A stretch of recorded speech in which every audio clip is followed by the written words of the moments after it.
Mr. Dursley sat frozen in his armchair. Shooting stars all over Britain, owls flying by daylight, mysterious people in cloaks all over the place, and a whisper about the Potters. Mrs. Dursley came into the living room carrying 2 cups of tea. It was no good. He'd have to say something to her. He cleared his throat nervously.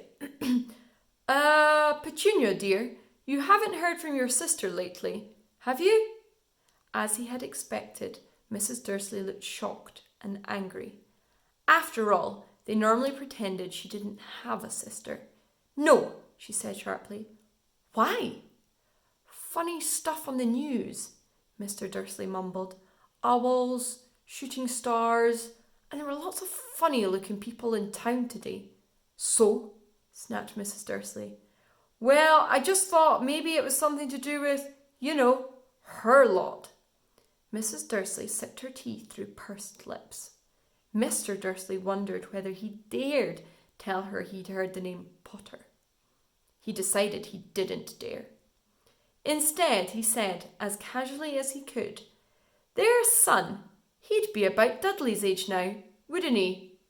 I suppose so, said Mrs. Dursley stiffly. What's his name again? Howard, isn't it? Harry. Nasty common name, if you ask me. Ah, yes, said Mr. Dursley, his heart sinking horribly. Yes, I quite agree. He didn't say another word on the subject as they went upstairs to bed. While Mrs. Dursley was in the bathroom, Mr. Dursley crept to the bedroom window and peered down into the front garden. The cat was still there. It was staring down Privet Drive as though it was waiting for something. Was he imagining things? Could all this have anything to do with the Potters? If it did, if it got out that they were related to a pair of... Well, he didn't even think he could bear it. The Dursleys got into bed. Mrs. Dursley fell asleep quickly, but Mr. Dursley lay awake, turning it all over in his mind. His last comforting thought before he fell asleep was that even if the Potters were involved, there was no reason for them to come near him and Mrs. Dursley. The Potters knew very well what he and Petunia thought about them and their kind. He couldn't see how he and Petunia could get mixed up in anything that might be going on. He yawned and turned over. It wouldn't affect them. How very wrong he was. Mr. Dursley might have been drifting into an uneasy sleep, but the cat on the wall outside was showing no sign of sleepiness. It was sitting as still as a statue, its eyes fixed unblinkingly on the far corner of Privet Drive.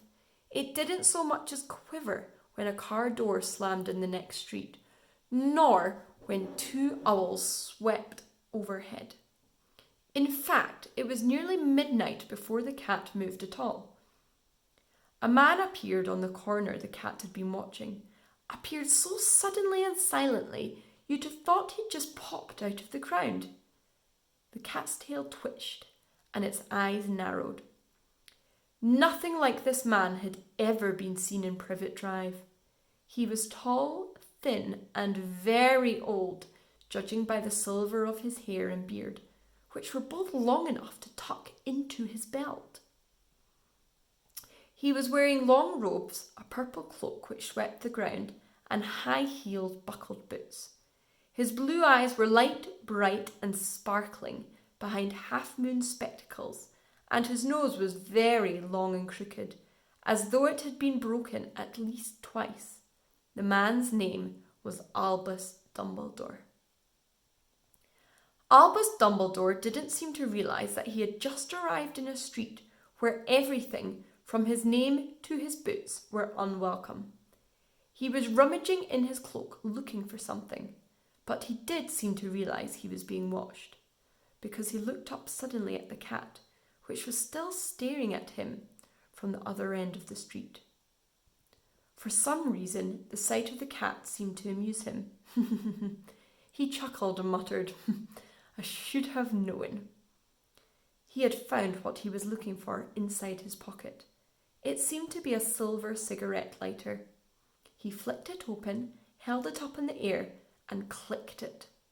The nearest street lamp went out with a little pop.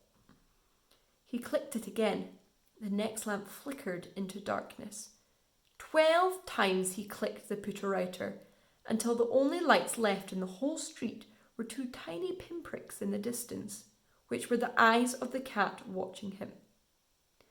If anyone looked out of their window now, even beady-eyed Mrs. Dursley, they wouldn't be able to see anything that was happening down on the pavement. Dumbledore slipped the putter-outer back inside his cloak and set off down the street towards number 4, where he sat down on the wall next to the cat. He didn't look at it, but after a moment he spoke to it. "Fancy seeing you here, Professor McGonagall." He turned to smile at the tabby, but it had gone. Instead, he was smiling at a rather severe-looking woman who was wearing square glasses exactly the shape of the markings the cat had had around its eyes. She too was wearing a cloak, an emerald one. Her black hair was drawn into a tight bun. She looked distinctly ruffled. "How did you know it was me?" she asked. "My dear Professor, I've never seen a cat sit so stiffly." "You'd be stiff if you'd been sitting on a brick wall all day," said Professor McGonagall.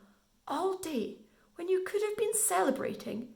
I must have passed a dozen feasts and parties on my way here."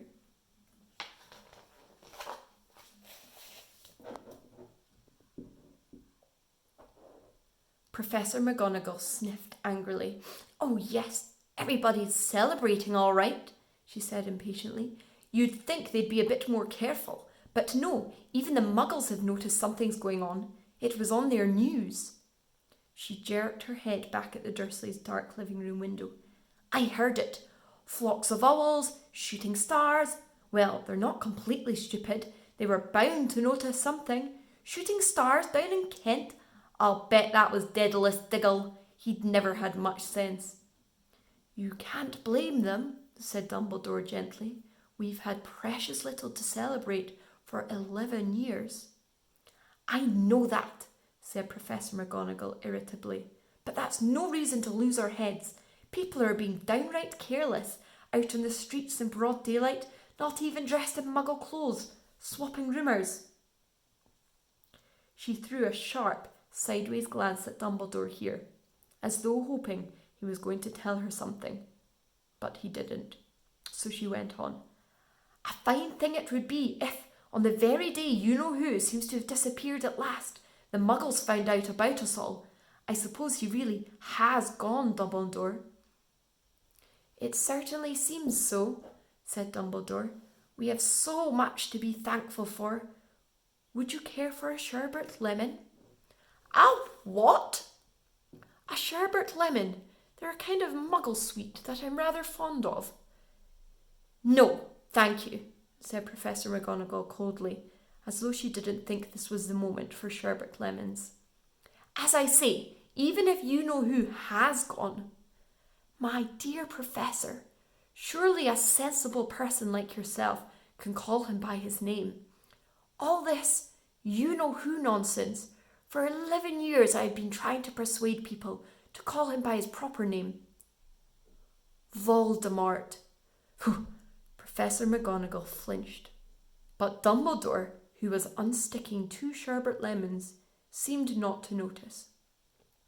"It all gets so confusing if we keep saying you-know-who.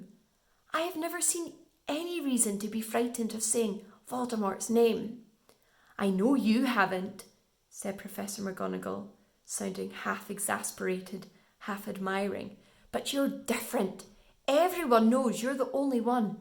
You know, all right, Voldemort was frightened of." "You flatter me," said Dumbledore calmly. "Voldemort had powers I will never have." "Only because you're too, well, noble to use them." "It's lucky it's dark. I haven't blushed so much since Madame Pomfrey told me she liked my earmuffs." Professor McGonagall shot a sharp look at Dumbledore and said, The owls are nothing to the rumours that are flying around. You know what everyone's saying? About why he's disappeared? About what finally stopped him? It seemed Professor McGonagall had reached the point she was most anxious to discuss.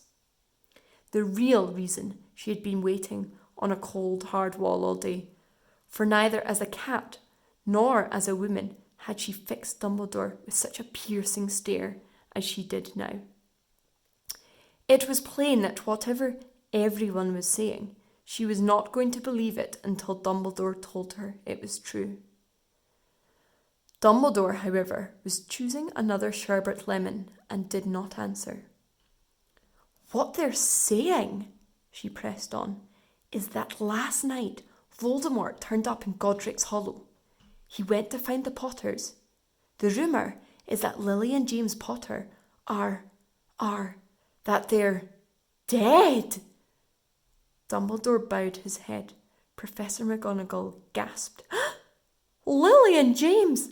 I can't believe it. I didn't want to believe it. Oh, Albus! Dumbledore reached out and patted her on the shoulder. I know, he said heavily. Professor McGonagall's voice trembled as she went on. That's not all. They're saying he tried to kill the Potter's son, Harry, but he couldn't. He couldn't kill that little boy. No one knows why or how, but they're saying that when he couldn't kill Harry Potter, Voldemort's power somehow broke. And that's why he's gone. Dumbledore nodded glumly. It's true, faltered Professor McGonagall. After all he's done, all the people he's killed, he couldn't kill a little boy. It's just astounding, of all the things to stop him. But how in the name of heaven did Harry survive? We can only guess, said Dumbledore. We may never know. Professor McGonagall pulled out a lace handkerchief and dabbed at her eyes beneath her spectacles. Dumbledore gave a great sniff as he took a golden watch from his pocket and examined it. It was a very odd watch. It had 12 hands, but no numbers. Instead, little planets were moving around the edge. It must have made sense to Dumbledore, though, because he put it back in his pocket and said, Hagrid's late. I suppose it was he who told you I'd be here, by the way. Yes, said Professor McGonagall, and I don't suppose you're going to tell me why you're here, of all places. I've come to bring Harry to his aunt and uncle. They're the only family he has left now. You don't mean... You can't mean the people who live here, cried Professor McGonagall, jumping to her feet and pointing at number 4. Dumbledore, you can't. I've been watching them all day. You couldn't find 2 people who are less like us. And they've got this son. I saw him kicking his mother all the way up the street, screaming for sweets. Harry Potter, come and live here.